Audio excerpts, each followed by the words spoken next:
Hello everyone, we're just now a week away from Halloween, and today we'll be doing a quick overview of Metal Slug 1 for the Neo Geo AES.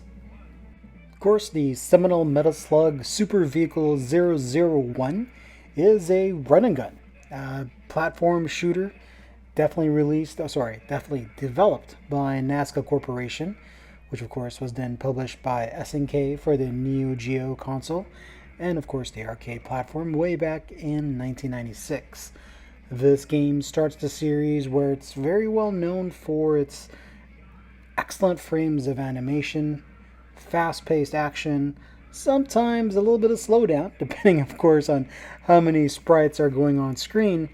And while some may or may not notice, you are able to see kind of the seeds of what Metal Slug basically grew into if you play some of the original titles of Gun Force 1 and Gun Force 2, and also Irams and the Hunt, also produced by Nazca.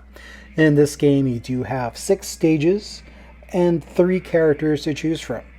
The first character is Major Marco Rossi, next is Captain Tama Roving, and then Sergeant Alan O'Neill. There is, of course, the titular Metal Slug, which you are able to jump into and control in this game, which is basically a tank that have a turreted rapid-fire Vulcan cannon, along with a heavy cannon that shoots in an arc. Once the vehicle slash fuel is either depleted thanks to driving or by taking damage, the tank will eventually explode. The mission itself and the main kind of gameplay for this game is pretty straightforward and pretty tried and true. Basically, it's a one hit, one kill as far as when it comes to both your enemies and yourself. Of course, barring the sub-bosses or the bosses, but if you do get touched by an enemy bullet, blade, flame, whichever, you will die. The fun piece about this game is the sense of humor, thanks to the amazing animation that Nazca has developed for this game. And throughout the years that they've been programming, you could definitely see, if you were to play, say, Gun Force 1, where it has some, I would say, seedlings of what Metal Slug would turn into. And then after playing Gun Force 2, it gets even closer where you're rescuing captured prisoners. In Gun Force 2, it's a bevy of basically captured female prisoners, but in Metal Slug series, they're basically prisoners of war, which are predominantly male. And of course, with Irams and the Hunt, also produced by Nazca, a lot of the animation and as far as flourish that the developers programmed into their titles really comes through. So it's wonderful to see Metal Slug, and I remember the first time seeing it, amazed at the amount of animation and characters, the huge bosses that animate very, very well in comparison to other, say, run and guns like Contra or Super C, or even, Sunset Riders. Really, the Metal Slug series, ever since it came out in 1996, has really kind of held that titular top spot.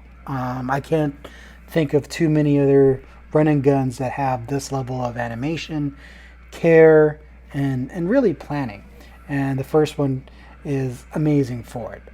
The animation itself is funny in a very dark, tongue-in-cheek way, as each enemy, or should I say enemy type, dies in various animations. They could be burned to death if you use a flamethrower.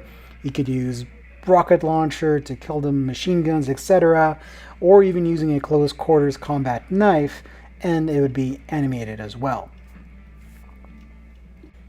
And of course, at the end of the level, you will face as I aforementioned, a huge boss at the very end. Also very creative. I will say the team at Nazca do an amazing job with the creativity when it comes to their enemies, and also, of course, the bosses that you will face. This game has been released on many different platforms as of late. It is, of course, purchasable on the iOS, the PlayStation Store, the Xbox Store, Nintendo Switch. Also available on the MVSX. Physically, pretty hard to find. If you are going to pick it up for the AES, you're looking, especially depending on the condition of both the cartridge, the manual, and the box itself, you're basically looking anywhere between, for a legitimate release, anywhere between $10,000 to $25,000. The collectability of this series is really jaw-dropping. So physically, more than likely, if you do see a auction for an eBay buy now or a sale where the price seems too good to be true, and I mean even at a ridiculous amount, say between $2,000 to $4,000, more than likely that is a reproduction or a reprogram, and not an original title, unless one of your friends is selling you something from the personal collection at a huge discount. But other than that, if you are going to pick it up digitally, you have many places to choose from, and easily worth the current $7.99 to purchase this title. The first, of course, in its series, the seminal intro title. You could actually, I do stand corrected, because you do, of course, can pick it up physically for, say, the PS4 if you didn't want to go visit eBay to pick up the limited run versions of the Metal Slug Anthology. You also could look for the Pix and Love version, which comes from Europe. That, of course, was released fairly recently and over the past year, so at least prices for those aren't too bad. Of course, you do need to have a PlayStation 4 in order to play them, but if you are a physical collector, those would be probably the cheapest way. The only other way, really, of course, is digital, as I mentioned, and easily worth the $8 to pick up each of the series, or to pick up the Metal Slug Anthology digitally on the PlayStation format. If you do see it, easily worth a pickup and a recommendation. Don't hesitate, buy it now. If you see it on sale for $3.99 or even less, definitely pick it up as well. If you're an Amazon member and locked out, Amazon Prime, you even got it for free as part of their games for free that they do every month. So hard to go wrong with such an amazing title. If you're a fan of run and guns like Contra, etc., definitely pick up Metal Slug 1. Definitely can't be missed.